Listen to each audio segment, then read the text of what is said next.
All right, so let's make a formal introduction for our listeners. Good afternoon, guys. My name is Claudio. I'm calling you from Washington, D.C., from the streets of Fairfax City. We're very humble and grateful that the band Bronswick accepted our invitation to the show. Hey, guys, welcome to the show, man. Welcome. Thank you, Claudio. Thank Hey, no you for problem. having us. No problem. So let's go with the COVID, because the COVID has been very difficult for everybody. You know, whether you're a touring musician, you cannot travel that much, you cannot tour, the venues were closed, and stuff like that. People believe in the vaccine, some people don't believe in the vaccine, whatever. But how the COVID affected your life as a musician? How you manage? Whew, that was complicated. Can we resume the last 2 years? Yeah. But basically, for us, it was frustrating at the beginning because we put an album out in 2019, and then we were touring. You know how it goes. Like, we were starting to be really good at it and knowing the songs really well. And we were just like, and then go. Everything got canceled. So that was frustrating for us. But then, so after that initial shock, we decided to start writing again. And we started writing a bit before COVID started. But so we wrote the album that's coming out this week. Yeah, that's it. And also, we have a complicated life, like a lot of people during Everybody pandemic. got a complicated Both of us have separation. Yeah, we separated from our partners. Yeah. And so not at the same time, but like a few months apart. During pandemic. Yeah, for so both of us. So it was like no show, no love. No. Plus here, in Montreal, it's like cold 8 months a year. So so it was hard. So but it's weird because it's perfect time for create music, new album and create new music, and we have time just for this, like a lot of band, but in the end, I think we have a good album created during the pandemic. Yeah. Well, the beautiful thing that we are alive, Yeah. How many people die, man? In the United States, like at 800, in countries all over the world, several million. So it was very difficult. Yeah. Exactly. So we are alive, and that's a beautiful thing. It's not over. It's no. It's look like it's practically done, but a lot of people are sick now, so it's still an hard time for everybody. Yeah, well, but the cases are decreasing, but you never know, right? So it's mandatory to, if you go to a club or you go to a restaurant, to wear like a mask, or no anymore. It's not mandatory. Yes. It's not optional. It's mandatory. Yes. Oh wow. Masks everywhere here. Yeah. Supposed to ending 15 April, but the number of cases continue to increase. So we'll see. So we wait. Probably in June they're gonna stop the mask mandatory, but we're not sure. Yeah. Okay, here, at least in Washington, all the venues open in September. So you need to wear masks are not mandatory, but you need to prove that you were vaccinated or you were tested in the 24 hour, 40 hour. And now all the bands are touring. Every band are coming here to the United States, this area. Because I live with the border with 2 states, with Maryland and Washington. So every band come this way. And I mean every band. That's cool. Here, you are able to see many shows. That's why you guys need to come here. But you should organize a show with us. We're gonna come. That's what I need to do. I should become a promoter. I'm an engineer. Nothing to do. I have a day job. Okay. Yeah. We took our stuff. We come now. We're coming now. We're coming now. Yeah. Yeah. You need to, there's many good bands, man. So what, so where are you, any of you were born like in a musical family? I mean, how you began playing, I don't know, keyboards or taking guitar lessons when you were little? My parents are very artistic, but not musicians. They forced me to take piano lessons from like the age of 5 or 6. And then I was doing those concerts and stuff, and I got really sick. I'm looking at my piano because my piano from my childhood is right there. I got really sick of it, so I wanted to sell my piano. So I put like this little ad at the pharmacy, you know, with the numbers dangling. And I was like, anyway, so I stopped for many years. And then a friend of mine asked me to be in his band, like in my early 20s. And then just was in many bands actually from Montreal. And this is my latest one. Yeah. And longest one, the longest union. That's good, man. You need to make it last. You know? In my case, no musician in my family. It's really I start to play bass when I'm in high school because I have a lot of musician friends and everybody play guitars. Some guys play drums, but nobody want to play bass. So I start to play bass guitar, and after this, I start with electronic music during my 20s. Don't you think he looks like a bass player? All the bass players look the same. They're like quiet. Yeah. They're calm. No, they're calm. You know, the lead singers are loud and annoying. No, it seems to me you guys get along very well. How long you been together? Like 5 years playing? Sorry? We've been playing music together for almost 8 years now. 8 years, right? Yeah, it's our longest relationship. Yeah. Yeah. 7 years, it's official.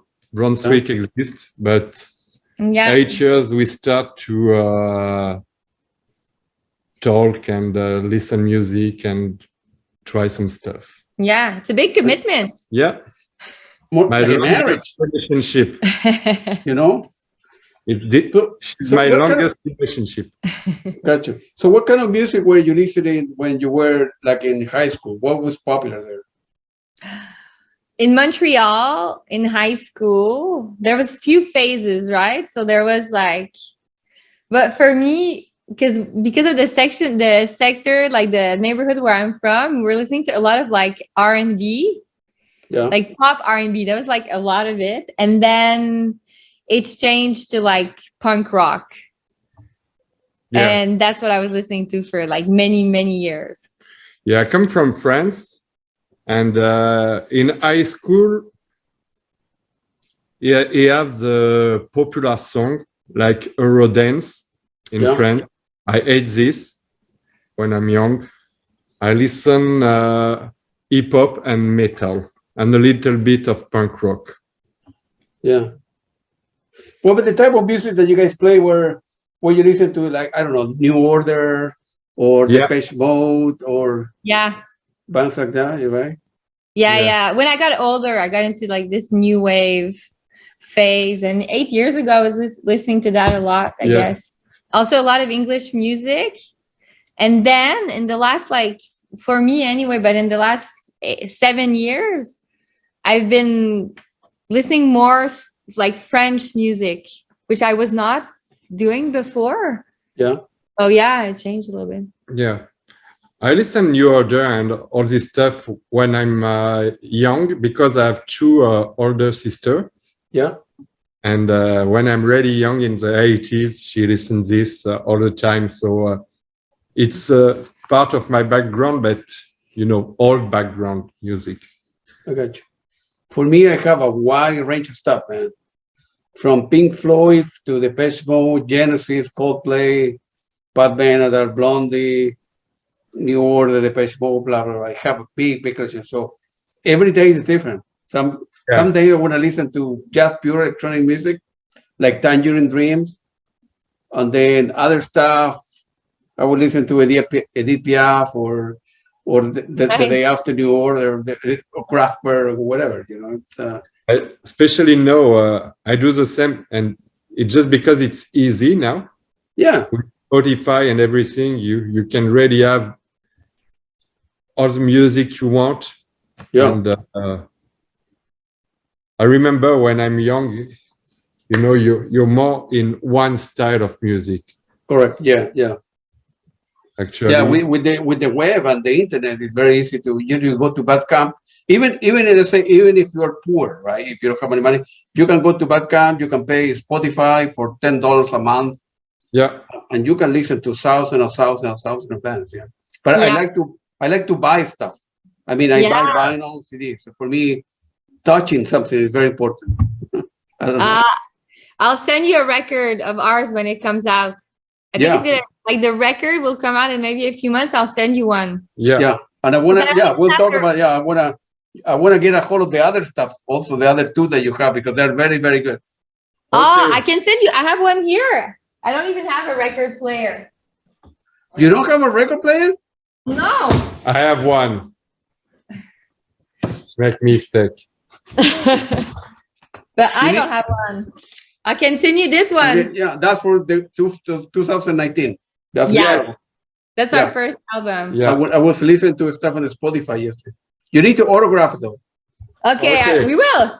so I can play the music on the radio. You And, send me your address and I'll mail it out to you for real Right. today. Yes. I think I was reading somewhere on the internet that your music had been kind of described of melancholy pop. Right? Yes. Yeah. Why you think it that way? What does it mean to you, melancholic pop? Because we have dark souls. No, I'm kidding. But I think it's, 99% of our songs are written about stuff we experienced. And I guess sometimes life's hard and we write songs about it, like in a therapeutic way. So I think, Yeah. it sounds a bit. It's just, the art part of life make better story for us. Yeah. When we write a song, it's about what it's hard, what it's difficult. It's like psychotherapy. Yeah. I think so. Yeah. On disc. It helps And us. Yeah. This is the melancholic part, and the pop part, it's the music. Yeah. Music is pop. If you don't understand the sense of the word, it's going to be look like, sometimes happy music, even. But Yeah. But then again, also, sometimes Bertrand thinks something sounds very happy, but it sounds kind of sad. yeah. It's because I'm a sad man. No, but I mean, even the beats. That being said, we do have songs that are like very upbeat and happy and speak about like a tour we did in Italy, and it's all like fun and games. But yeah, we tend to go towards the darker stuff. And the majority of song, it's on minor, so it's always been more melancholic. Yeah. Minor song. What about only in French or in English as well? Or Only French. Only French. Only French, yeah. Mm-hmm. It's for me, it's really more easy to talk French and read in French, write in French. So yeah, it's natural part. Mm-hmm. Yeah. Because eventually, it's to open up to the world, right? Yeah. It would need to be in English because the whole world works in English, right? Unfortunately, yeah, it's maybe one day, but for now I don't know. We need to write in French. I think it's. Yeah. I had bands before where the singing was done in English, but it is a bit weird for people from Quebec. People do it and it's fine. Yeah. and people were doing it more before, but I think it is a bit weird for people, for people from here to do music in English in some sense, because we're speak French all the time, and I don't know, maybe one day we're gonna try to make an English song. It's we're not close to this. We just never really think about another language, actually. But even sometimes we think about doing a cover song, which we never do, but we want to do. And even that, I think it would be, we would take an English song and then translate the words in French just to sing it. I think it's part of the identity of the band for now. Because American band, European bands that do not speak the language, they go to Quebec, Montreal, and they do very well. I mean, of course, everybody speaks English there, and they do very well. But maybe the reverse will not be good, right? Like a band from your city, you work for your province, singing in English will be probably weird, right? For you guys, not for me, but right? Yeah, I think so. But since I've done it in I've had a few bands where I spoke English, and for me, I've been speaking English since I was a kid, but for me, it was kind of weird. It was like another identity. It's like if I was playing a character in some way. So I think I'm truer to myself singing in French now, anyway. Yeah, no, I understand. What's the creative process is like? How a new song evolve? You are in the. It's always the same. Yeah, I create. You write the music first, or the lyrics, or the vice versa? Music first. Music first. I create the music first. Yeah. I propose a music base on Catherine. Yeah. And if she likes this, we search for a team. A melody. Yeah. A voice melody. Often we have it's always. I love our way of working, because often it's so Bertrand will do the music, and then we decide on one track, and then we'll meet up. And often the first time we call it jams, but it's basically talking over beers. And then we'll go and decide and we'll decide of the theme of the song, what we want to talk about, and then the melody, or either the verse or the chorus or the bridge or whatever, some of the melody.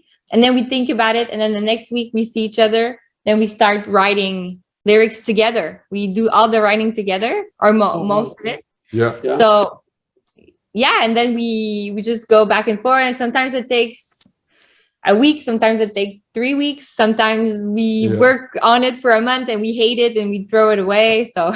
And sometimes after we finish we return to music and change arrangement of this thing, but basically it's music first.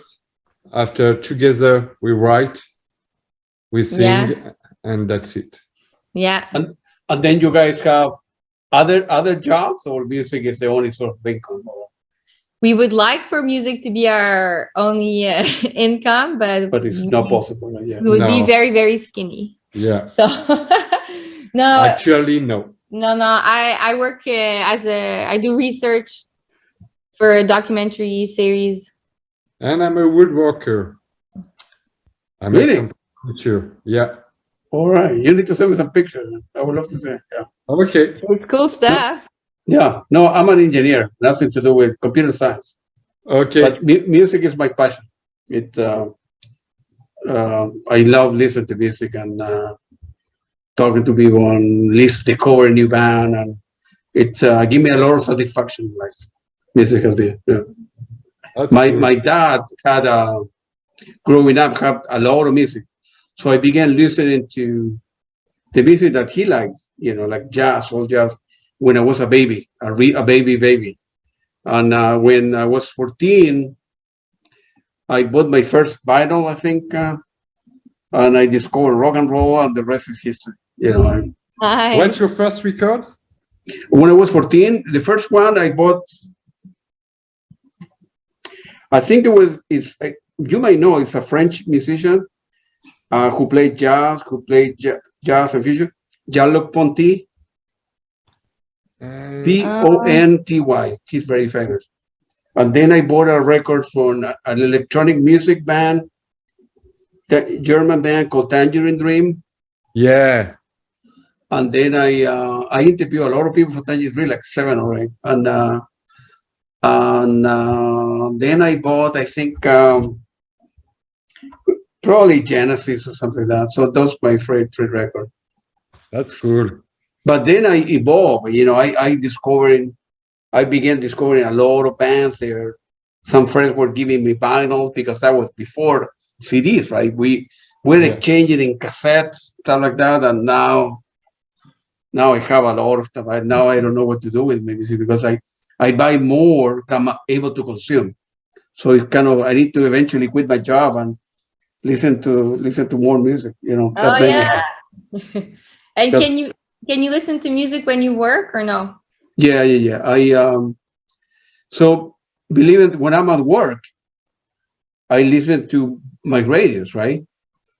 I need to send you the links, and then in the car when I drive to my job, I listen in the car like I don't know, 6 or 7 CDs a week, and when I go to concerts, I listen to 3 more, and then at home when I'm working out or doing other stuff or studying or whatever, I put vinyl. So I listen to a lot of stuff, but still I have a long way to go because I have bought a lot of stuff. Do you have a room dedicated to the records and CDs you have? Like 3. Oh my God. That's crazy. Yeah, like this, right? See that?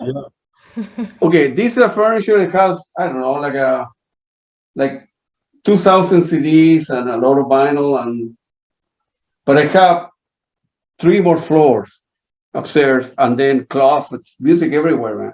It's a mess. That's what I don't show you, man. I have a lot. That's cool. Yeah, I mean, I buy a lot.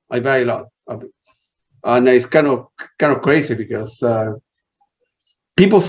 friends send me stuff, and on a weekly basis, I get,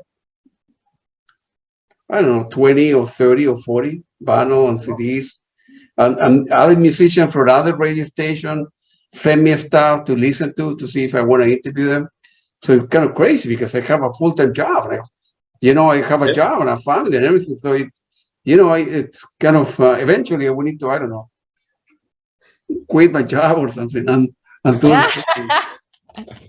But, well, I hope for you. Yeah, but it's I cannot complain. I have done well in my life that allow me to do that kind of stuff. I'm a very lucky person, I think.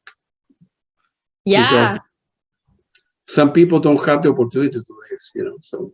Yeah. But time is precious and you have time to do that. That's amazing, right? Yeah. Yeah. Well, I work hard. I wake up early and I prepare the interview during the weekend and in the morning. Today I was at 6 o'clock up. I went to my job. I knew the question that I want to ask you, and then I go prepare the next one. I have a couple shows this week. I'm going to a concert on Wednesday, another concert on Thursday. So you gotta be efficient with time, Mm-hmm. It's like you have 2 jobs. Yeah. One for the money, one for the pleasure. That's right. Yeah, that's right. Absolutely. So I'm very happy. So you guys released the first EP in 2015, right? And then you did another one in 2016 before you, Yes. Mm-hmm. Before you released the album. I'm not going to pronounce it because I don't know how to pronounce it. So in 2015 to 16, you guys, it was difficult to put this 2 EP together. And what was the reception from your fans? And well, you were in another band, but how after you put the 150, what made you decide? Well, people like our music. We've been playing a couple of class. We need to release a new album, right? And that's the album that you showed me for 2019. What was the motivation behind it to put an album together? Well, the first EP that we did it like before having a label, but then we sent the demos in and then we worked on the songs a little bit and then we did it. And then, but I'm just going to say something like doing an EP is sincerely, it's more fun than doing an album because it's quicker, you know? You're working on 4 songs. Yeah. You're like, 4 songs, you work on them and then it's out. But you need to do albums. But so then we decided to do a full album and we had like enough songs and everything, but it was fun doing EPs because it's quicker to come out, you know? But we grew up with album. So we need to do an album and to have an album. And when you make one album, it's hard to return to EP. Yeah. It's the classical way. It's you start with EP and after this we make album, except if you have a special project or something, you want to go out quick. But but it's especially long the process for the first album.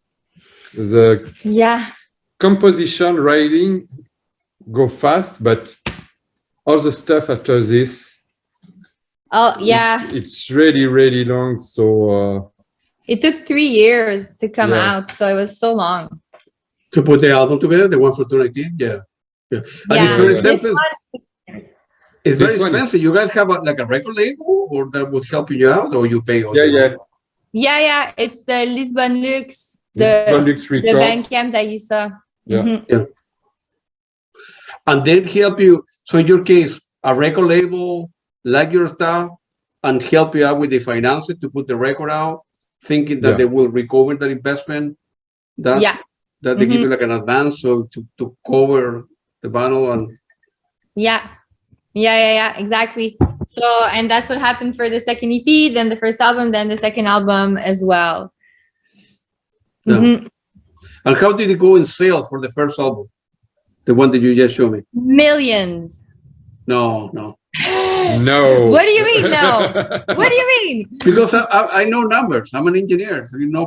I don't think probably not that much. I don't know. It's weird in this day of age, first of all, to sell albums. It's like even making an album, the physical record, it's something that maybe will disappear someday. Are people actually listening to full albums anymore beside you? Are people, most of them, listening to playlists on Spotify? I don't know. So I'm not sure how much it sold, but probably a small number. I don't know. I have no idea. Yeah. We know the play for one song. On Spotify or Apple Music, etc. But the sale of one album, I have no idea. Well, but so obviously people on Spotify can know. People use Spotify to promote as a marketing tool to promote this. But in Bandcamp, you have your music there, so you can tell how many songs they were downloaded, how many CDs they were, somebody bought. But we sell on Bandcamp. It's sell on the directly from the label. It's we sell after show. We sell in small shop around Quebec and around the world. I know, but hey, we're bad. We never ask. We to the label. We don't know. It's. I'm gonna call him now. We don't know. But we don't have a gold disc or something like this somewhere. No, I know. But in Bandcamp is very good because to make any money out of Spotify, you need to have like millions of hits. But in Bandcamp, you make, I think, 90 cents of a dollar. So for every album that you sell, Bandcamp only take 10% and the 90% go to the artist or the record label. For sure, for the artist, for the label, Bandcamp is better. But for the promoter, for the show and all this stuff, Spotify is a big thing. If you want to play in a city, if you want to play everywhere, Yeah. the people ask you how many plays you have on Spotify and how many play come from our city and blah, blah, blah, blah, blah. Yeah. All the marketing actually come with Spotify. It's like the And darkest soul of music. And that is why we have to plan a show in Brooklyn. Yeah. Because we discovered this morning we have a lot of play come from Brooklyn. Yeah, I don't know why. Brooklyn, New York. Yeah. Yeah. So you need to schedule a gig here. I know. Yeah, if we come to Brooklyn, we're gonna go to South, make a stop to Baltimore, Philadelphia, and DC. Yeah. I dream to this. You will quit. You will come back. You quit your job. But we are our own boss with our job, so it's we have this kind of job, especially because we want to make music. So if we have a tour or something coming, we can say, let's go. Mm-hmm. We work harder when we come back, but let's play music. And then you guys. So when is the new album going to be released? Friday. This coming Friday. Yeah. So you mean is the promoter and the record label sending? I know some of the stuff is Spotify and perhaps Bandcamp, but is it you're promoting your music in different radio station, or how you let the world know about the new album and your new music? For some of the song, we work with Radio Tracker. A guy work with radio and try to push. And and that's it. That's but that's the label that does it basically. But it's we 3 singles came out before the release of our album, and now another one is supposed to come out at the same time. Yeah. So we've been playing on radio stations here, and we play on Sirius. We're gonna do a video of one of the songs next month. That's probably gonna be out in June. So exciting stuff that's coming up. Yeah, I listened to the latest stuff. I think feel free to elaborate on what can you tell me about the track. I think it's called Giovanni. Yeah. Yeah, that's very good, man. You like it? Yeah. Of course I do. D'une ville à l'autre sur les routes italiennes. It's talk about our Italian tour in 2018, I think. Yeah. It's really fun time in most in the south of Italy. So we have fun, we make party, we eat so good and too much, but. And the chorus is like, it says from one city to the other on the Italian roads, but it was like, because it was a 2-week tour, right? But we had to go when the venues wanted us to be there. So we were like playing one day there, then the next day there, then the next day there, then the next. So we were like always on the road every day between like 3 and 6 hours. So it's just like. And it's really weird. It's like